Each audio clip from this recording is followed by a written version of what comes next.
Bonjour, je m'appelle Yassir. Bonjour, je m'appelle Bayan. Bonjour, je m'appelle Jalil. Bonjour, je m'appelle Fatima, j'ai 11 ans.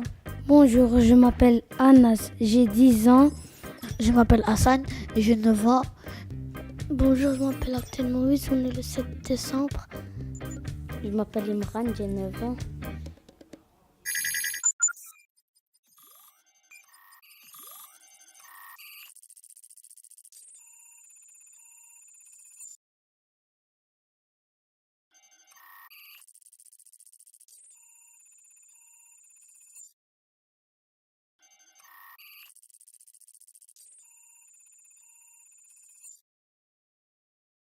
La NDE, c'est un endroit où on fait les devoirs et les activités.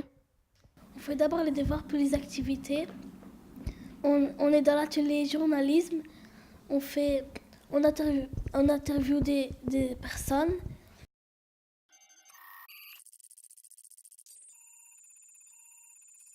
On a choisi comme thème le piratage.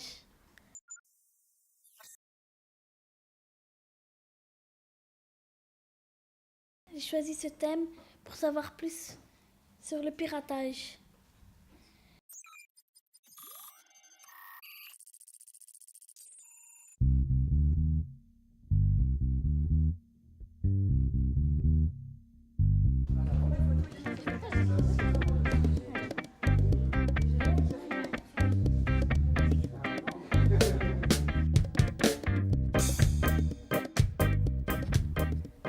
Bonjour, je m'appelle Jalil, j'ai 12 ans. Vous êtes à la Maison des enfants d'Anderlecht.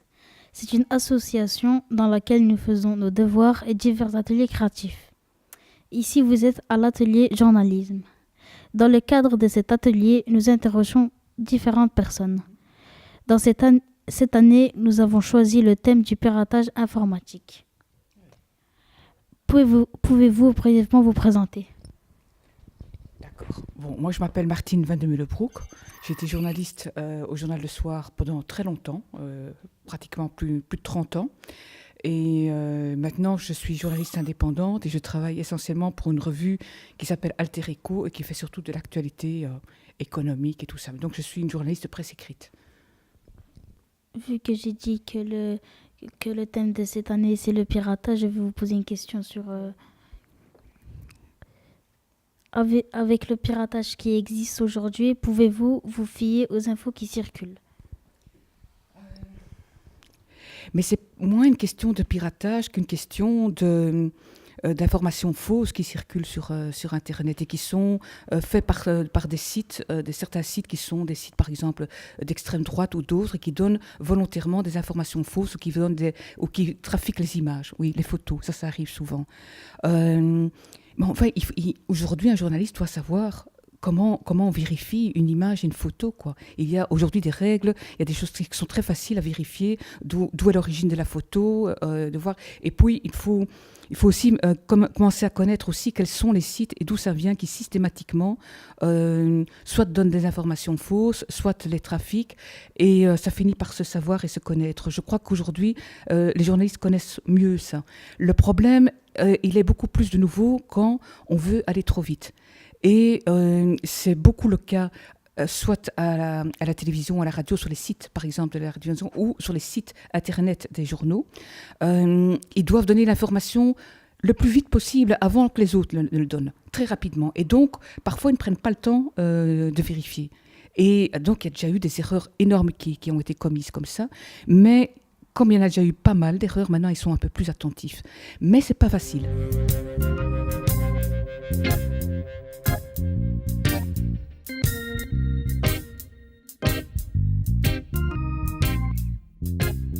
Pouvez-vous brièvement vous présenter ?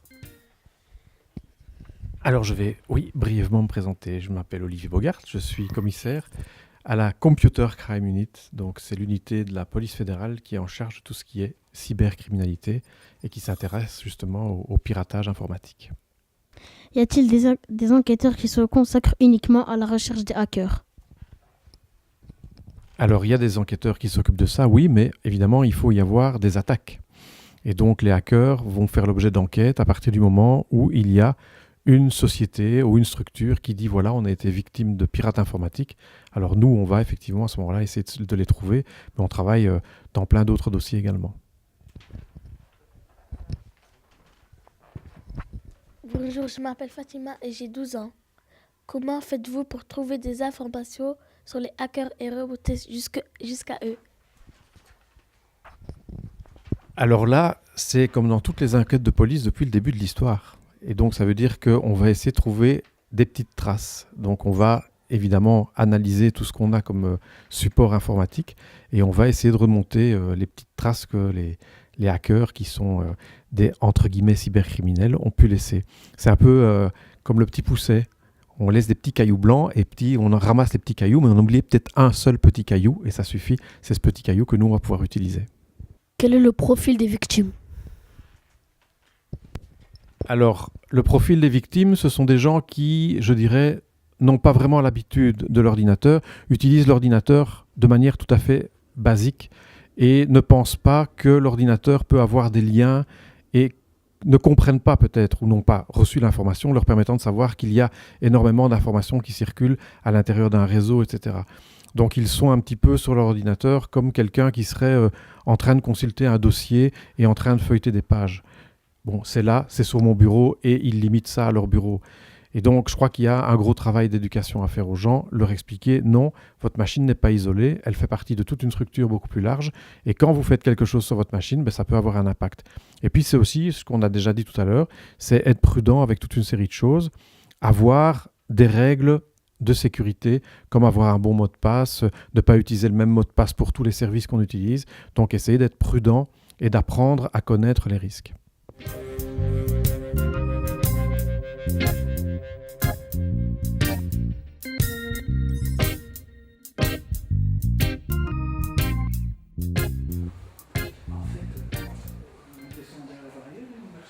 Moi je m'appelle Nicolas, je suis un animateur socioculturel, donc mon métier c'est de mélanger l'art et le travail social avec les habitants. Et je travaille depuis 10 ans à banlieue, moi je suis dans l'équipe vidéo, donc nous on fait la même chose que vous, on fait des reportages, on filme des conférences, des événements et tout ça. Donc, mon métier moi c'est un petit peu journaliste aussi. Vous avez été hacké, pouvez-vous me dire... Attends. Il y a une autre personne.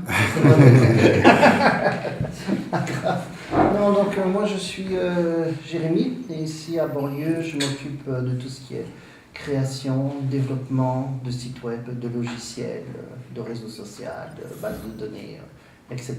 Donc moi je suis plus dans la programmation, quoi. Donc ici à banlieue,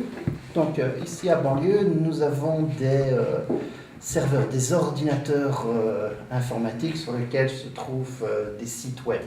Je ne sais pas si vous savez comment cela fonctionne. Donc, quand vous regardez un site sur Internet, le site il se trouve en fait sur des gros ordinateurs qu'on appelle des serveurs. Okay ? Et les pirates informatiques essayent de pénétrer à l'intérieur des serveurs pour avoir des données, ou alors ce qu'ils cherchent à faire, c'est transformer un serveur en zombie. Donc vous voyez, machin, mais bon, c'est pas ça. Un zombie, qu'est-ce que ça veut dire? Ça veut dire c'est prendre le contrôle d'un serveur afin de pouvoir envoyer des mails massifs, des mails sur Internet de publicité, de ci, de là, un peu de trucs illégaux. Et un des exemples que nous avons pu avoir sur banlieue, c'était que un de nos sites web, en fait, avait un mot de passe, quelqu'un avait mis un mot de passe trop facile. Ce qui fait qu'un hacker, un pirate, a trouvé ce mot de passe-là et a pu alors injecter sur nos serveurs un système qui l'a transformé pendant une journée en zombie. Et c'est-à-dire quand un ordinateur devient un zombie, pourquoi un zombie? Parce qu'un zombie, on voit généralement un zombie, c'est quelqu'un qui réfléchit pas et autres, qui obéit un peu à la logique du groupe. Et un ordinateur zombie signifie qu'alors il est contrôlé par de l'extérieur et le hacker dit maintenant, toi que tu as un serveur zombie qui m'appartient, tu peux envoyer des tas de mails. Ce qui fait que les gens recevaient des mails de publicité ou autres qui étaient envoyés par nous, alors que c'est nous, on ne voulait pas, quoi. Alors ce qu'on a fait alors à ce moment-là, on a dû mettre à jour les logiciels pour refermer le trou de sécurité, etc. Ça, c'est un exemple, par exemple, de hacking. Ça, on appelle ça les hackers au chapeau blanc. C'est ceux qui ceux qui sont sympas, ils vont rentrer dans votre serveur. Et puis après, ils vous appellent, ils disent « Fais attention, ton site, il y a un problème de sécurité ». Et puis il y a les hackers à chapeau noir qui, eux, ont des intentions malveillantes. Donc, typiquement, comme il dit, voler votre ordi, quoi. Lui, il va payer un ordinateur pour pouvoir mettre son site dessus. Et le hacker, il va nous voler cet ordinateur, quoi. Et donc, on n'a plus notre site et lui, il fait ce qu'il veut avec. Merci. Donc, tous les hackers ne sont pas malfaisants. Voilà. Alors, pour aller dans le sens de Nico, c'est que justement, parce que vous faites du journalisme, il faut faire du bon journalisme. Parce que les journalistes, parfois, simplifient un peu la réalité. Parce que qu'est-ce qu'un hacker, au départ, en informatique? Un hacker ne veut pas dire pirate informatique. Un hacker, en fait, c'est quelqu'un qui est passionné par l'informatique, qui essaye tout le temps de pousser le plus loin possible sa logique, ça là, et c'est toute une école, une philosophie, une idéologie à l'intérieur de l'informatique, ce qu'on appelle les hackers, et qui essayent en fait de tout le temps aller de plus en plus loin dans l'informatique, faire évoluer, et les hackers, au départ, pénètrent dans des systèmes informatiques pour comme Nico dit, pas pour faire le mal, mais le bien, pour avertir les gens. Ce que vous utilisez là, c'est pas bon, c'est ci, c'est là, vous voyez, il y a des trous de sécurité. Et ce que les médias appellent les hackers sont en fait, dans le monde informatique, on appelle ça des crackers. Donc des crackers, c'est-à-dire ce sont des hackers d'une certaine manière, mais qui sont un peu passés du côté obscur de la force. Vous avez vu la Guerre des Étoiles, Star Wars, etc. Ouais, donc vous voyez les Sith, les Jedi, il y a les hackers et les crackers, le côté clair et le côté obscur. Et dans ce côté obscur, ce qu'ils essayent, eux, c'est de prendre contrôle informatique pour des raisons financières, d'espionnage, blablabla. Hacker, on pourrait dire presque bricoleur. Ouais, c'est ça. Plus que pirate, quoi. Pirate, c'est les hackers au chapeau noir. Ouais. Ça, on peut les appeler pirates. Ouais. Mais on peut hacker, par exemple, une serrure. Si vous démontez la serrure là pour voir comment elle fonctionne et pour la réparer vous-même et peut-être la modifier pour qu'elle fonctionne mieux, vous êtes aussi des hackers de la serrure à ce moment-là. Donc, on peut dire bricoleur. Ouais, c'est ça. C'est démonter, c'est bricoler. Avez-vous déjà été victime de piratage en vos bureaux? Alors, on a déjà eu des problèmes, mais pas un hacking, pas une attaque directement. On a des virus qui peuvent se trouver sur du matériel qu'on va analyser et qui peuvent toucher du matériel à nous. Mais heureusement, ça n'a jamais eu de conséquences dramatiques.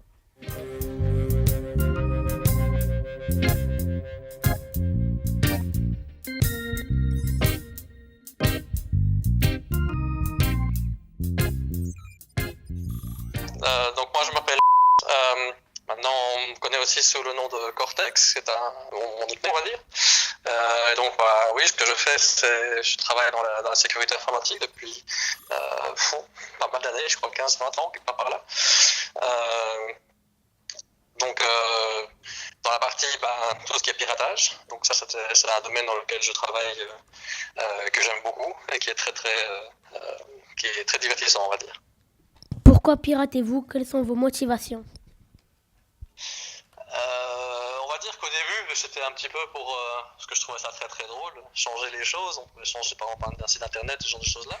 Maintenant, après ça, je travaille dedans, donc c'est professionnellement parlant, des entreprises qui ont un besoin. Donc par exemple, une entreprise qui a peur de se faire pirater, ils vont contracter des gens qui sont spécialisés dans le domaine et qui vont tenter de pouvoir rentrer dans l'entreprise, donc un petit peu comme on peut voir ça un petit peu comme un château fort, voir si toutes les entrées sont bien bouchées. Et donc ça c'est un domaine dans lequel on peut travailler quoi. Donc c'est tout à fait légal, c'est un accord entre la société et les experts en sécurité et on travaille là-dedans. Donc ça c'est la motivation maintenant. Selon vous, quelles sont les limites à ne pas franchir en matière de piratage? Et avez-vous des principes auxquels vous tenez? Alors les principes, oui. va dire qu'il y a, pour travailler dans le domaine, il faut avoir une très grande éthique, on va dire. Donc, quand on parle d'éthique, c'est un grand respect, on va dire, de ce qui est fait, parce que les gens doivent faire confiance. Et donc, la confiance, c'est quelque chose qui est excessivement important, surtout dans ce domaine-là. Donc, par exemple, c'est un petit peu comme si maintenant, il y a une maison qui on veut savoir si elle est bien sécurisée. La personne qui va tester ça, il faut avoir confiance en cette personne-là, parce qu'il faut avoir confiance dans le sens où elle doit raconter tout ce qu'elle a trouvé, évidemment, pas cacher des choses, mais elle doit aussi ne rien abîmer si elle rentre. Et donc c'est un petit peu le même principe, on va dire, un petit peu, dans le sens où il ne faut pas... mais le principe, par exemple, c'est de ne pas aller sur des données personnelles. Par exemple, si on travaille sur une entreprise, en général, les entreprises, elles ont un grand nombre d'informations personnelles qui sont dans les ordinateurs des différentes personnes qui travaillent là-bas. Et donc l'idée, c'est de ne pas toucher à ces informations-là. Aussi un autre principe, c'est de ne pas abîmer. Donc sur le principe, c'est de pouvoir démontrer qu'il y a un problème. Comme ça, l'entreprise peut agir, peut arranger le problème de sécurité qu'il y a, sans pour autant avoir un danger ou un risque pour l'entreprise elle-même, on va dire.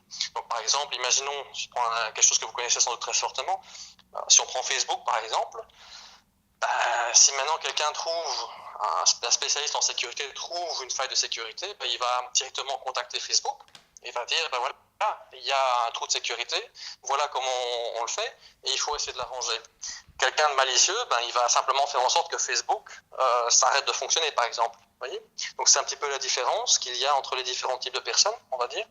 Et pour moi, les limites, c'est la légalité, ça c'est une première chose. Et deuxièmement, c'est d'essayer de faire en sorte qu'il y ait le moins d'incidence sur les systèmes qui sont piratés. Quelles ont été les conséquences de ce piratage ? Des jours et des jours de travail, 24 heures sur 24 pour réparer en fait le système informatique. Et donc, dans ce cas-là, donc il faut travailler, etc. Donc ça coûte un peu, puisqu'il faut tout réparer. Ça ennuie les clients pendant un jour ou deux. Du coup, ils n'ont plus accès à leur site, puisqu'on doit couper pour pouvoir réparer. Mais ça permet en même temps, après, ça nous a permis d'être plus fort en sécurité, parce que là, on a trouvé une faille, Et donc, du coup, après, à Banlieue, on a mis au point une politique, des façons de faire afin d'éviter que dans le futur, cela se reproduise, Donc, c'est transformer quelque chose de négatif en positif, parce qu'alors, du coup, on est beaucoup plus attentif, on laisse moins les clients choisir eux-mêmes leur mot de passe, parce qu'ils choisissent des trucs style Europe, Camembert, enfin des trucs faciles à trouver, en fait. Après, nous, on est une association, donc tout ce que ça fait, c'est qu'on doit refaire le site et réparer, comme il dit. Parce qu'on n'a pas de secret. Mais si vous êtes une entreprise qui avait une nouvelle idée, je sais pas moi, vous êtes chez Sony qui va sortir sa PlayStation 5, ils n'ont pas envie que les plans de la PlayStation 5 se fassent voler, par exemple. Donc là, les conséquences seront beaucoup plus dures. Pour nous, c'est juste refaire le travail. Là, c'est ça, Nous sommes de plus en plus contraints d'utiliser les réseaux Internet, informatiques, etc. Pensez-vous que cela soit dangereux ? Alors, oui, très, très, très dangereux. Je pense que ce qui est très, très important de comprendre, c'est qu'on vit maintenant avec des téléphones mobiles qui sont connectés à Internet en permanence. Et ça veut dire que dès qu'il y a un élément qui est connecté à Internet, ça veut dire que quelqu'un depuis l'extérieur peut y accéder. Et donc, par exemple, on va dire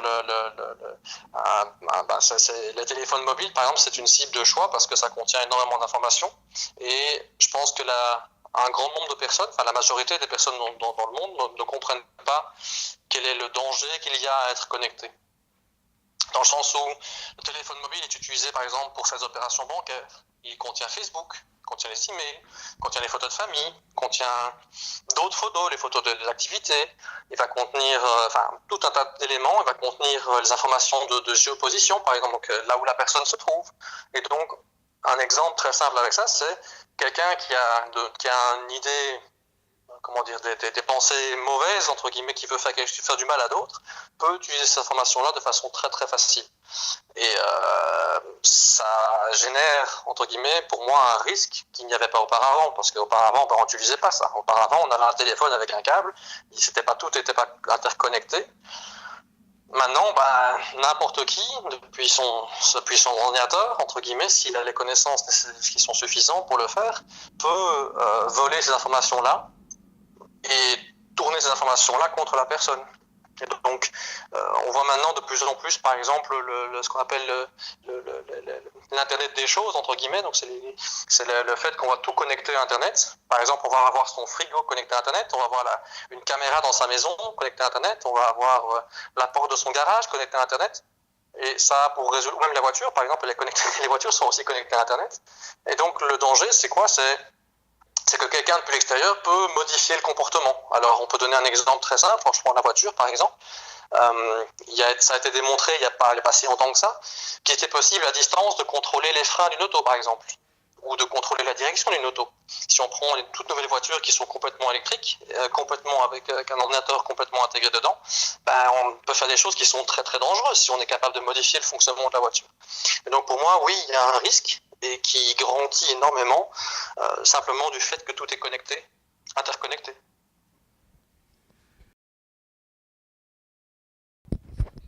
Confirmerez-vous que toute personne connectée à Internet est susceptible d'être piratée ? Alors, actuellement, oui, parce que tout est connecté et qu'il peut subsister toujours sur l'ordinateur qu'on va utiliser une petite faille qu'on n'a pas fermée. Et donc, voilà, c'est la raison de ce que je disais par rapport à est-ce qu'il faut communiquer avec les gens ? Oui, il faut absolument qu'on donne de l'information par rapport à tout ce qui est découvert et qui peut fragiliser le système, de façon à ce que tout le monde fasse attention que sur mon ordinateur, par exemple, c'est un conseil que je donne, une fois par semaine, je fais une analyse avec mon antivirus, mais une analyse très très puissante, approfondie, pour être certain qu'entre deux mises à jour, il n'y a pas une petite bestiole qui est rentrée. Et donc je profite d'un moment où je vais faire du sport par exemple, et je lance l'analyse. Quand je reviens, j'ai le bilan, et je vois comme ça s'il n'y a pas un problème qui est rentré en quelques jours sans que je ne sache. Peut-on être hacké via notre GSM ? Ça devient vraiment l'outil de prédilection des pirates informatiques. Donc les pirates vont développer maintenant effectivement des applications qui vont permettre de collecter des informations sur le téléphone qu'on va utiliser. Et donc, ils vont s'intéresser à nos informations, mais ils vont pouvoir du coup utiliser le téléphone pour envoyer, par exemple, des messages publicitaires à nos amis par l'intermédiaire de SMS ou autre, et c'est sur la facture du téléphone de celui qui est piraté que ça va apparaître. Mais il y a d'autres éléments. Il y a la collecte d'informations qui va permettre de savoir, par exemple, quel est l'identifiant et le mot de passe que j'utilise pour Instagram. Et donc, tout ça, ils vont pouvoir le réutiliser ultérieurement. Donc là aussi, on doit être prudent avec son téléphone. Je le dis tout de suite, il y a maintenant des antivirus pour les smartphones. Il ne faut pas hésiter à mettre un antivirus sur son smartphone. Que pensez-vous de Snapchat ? C'est très sympa. Je trouve que c'est très sympa. Mais il faut quand même savoir que quand on utilise Snapchat, la photo ou la vidéo qu'on va envoyer de son téléphone, avant d'arriver sur le téléphone de celui ou celle à qui on le destine, elle va faire un long chemin. Elle va circuler par les serveurs de mon opérateur Internet. Elle va circuler par une multitude de serveurs avant d'arriver sur le téléphone de l'autre. Et là, le problème, c'est que la photo, elle peut rester dans les serveurs. Et donc, il n'y a pas longtemps, il y a des pirates informatiques qui ont récupéré 250 000 photos comme ça. Et ils les ont publiées sur Internet. Et donc, il y a des utilisateurs de Snapchat qui pensaient que leurs photos avaient disparu et qui ont la surprise de voir que leurs photos, en faisant dans Google une recherche avec leur pseudo, ils voient que la photo, elle est toujours là. Et donc, voilà. Donc, la notion de durée très limitée, c'est tout à fait en informatique. Quand on publie quelque chose sur Internet un jour, il faut dire que c'est sur Internet pour toujours. Je pense qu'il y a aussi beaucoup de gens qui pensent que les informations les informations qu'on possède n'ont pas de valeur. Pourtant, elles ont énormément de valeur pour d'autres personnes en général.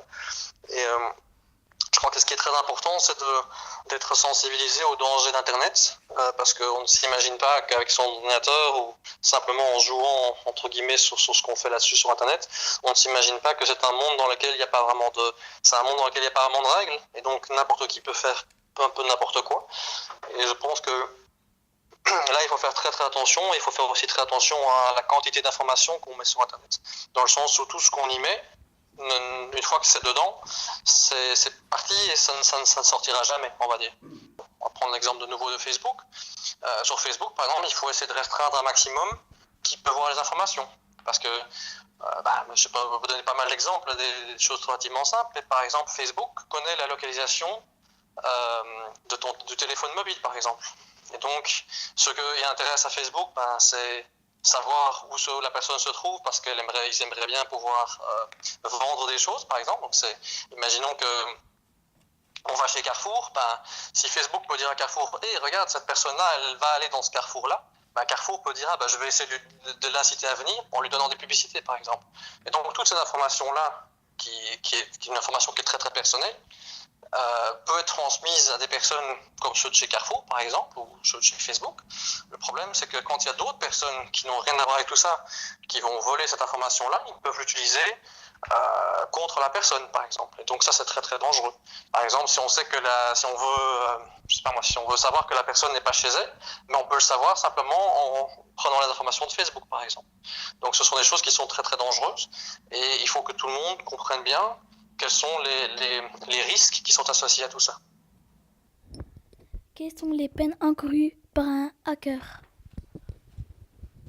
Alors il y a là ce qu'on appelle la loi dite cybercriminalité, et donc les peines pour un hacker peuvent aller jusqu'à 3 ans de prison ferme. Et donc la particularité de cette loi, c'est qu'elle prévoit que le pirate peut déjà être puni simplement parce qu'il a préparé l'acte de piratage. Donc le fait de préparer, ça équivaut, c'est la seule loi en Belgique qui le prévoit, le fait de préparer l'acte et d'être identifié comme étant en pleine préparation va entraîner des peines qui sont équivalentes à celles qu'il aurait pu avoir s'il avait réussi à rentrer dans le système. Êtes-vous connu des services de police? Êtes-vous recherché? Non. Et je ne suis pas connu des services de police, je ne suis pas recherché, non.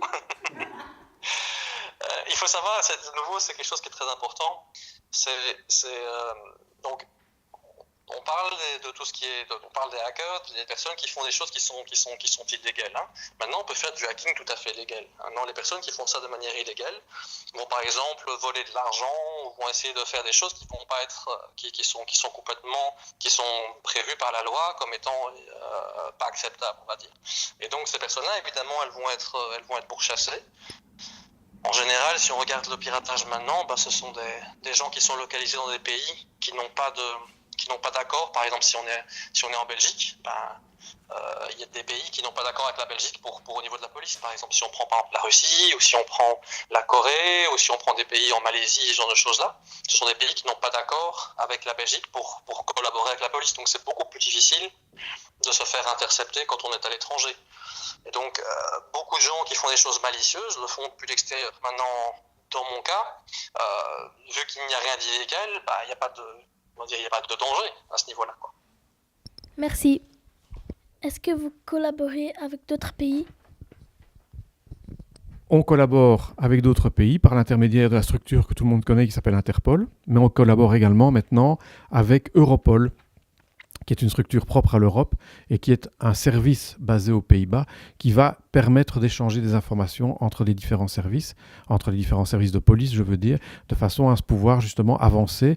Et là, on est, depuis maintenant le 15 avril, actif également dans Europol avec un projet qui a pour objectif de lutter contre les attaques qui visent à bloquer les systèmes informatiques, ce qu'on appelle les attaques avec des ransomware, des cryptolockers, des logiciels qui bloquent l'ordinateur et les pirates demandent une rançon.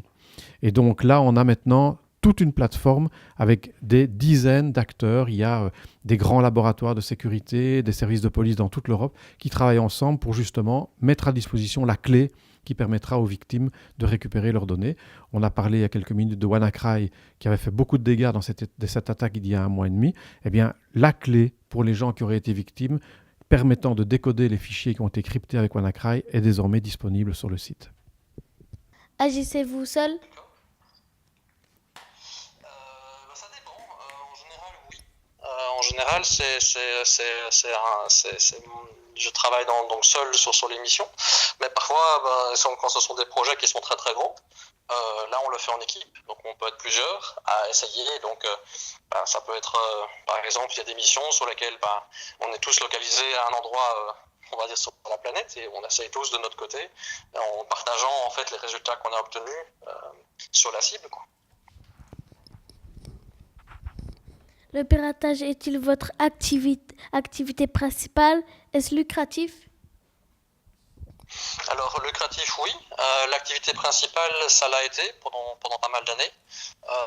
Maintenant, j'ai d'autres choses que je fais à côté, mais je reste sur le piratage parce que je trouve ça très très intéressant. Vos amis proches et votre famille sont-ils au courant que vous pratiquez le piratage informatique?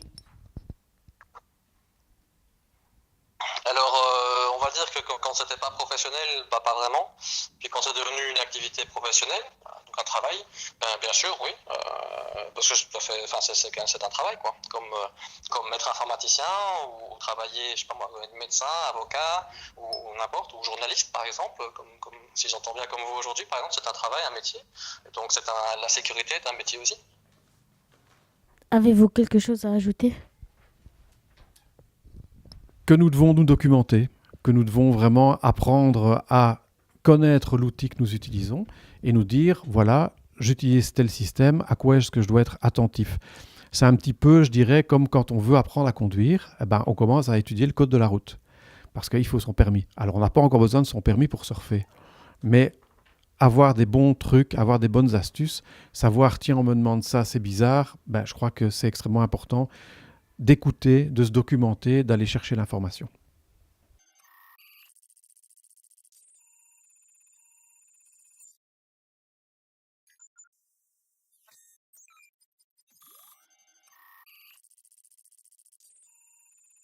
Moi, je suis choquée. Parce qu'avant, je ne savais pas ça. Maintenant, je le sais. Je suis choquée parce que je sais pas pourquoi ils font ça. Mais ça sert à rien parce que la police va voir et va les arrêter.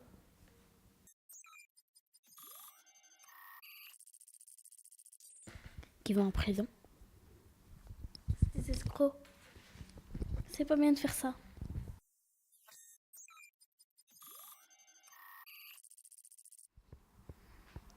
Non, c'est pas bien, mais c'est comme un métier pour eux. Non. Parfois oui, parfois non.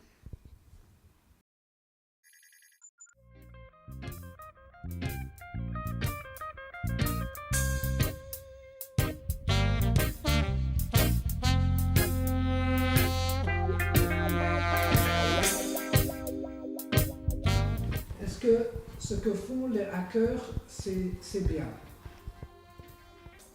Non, c'est pas bien, mais c'est comme un métier pour eux.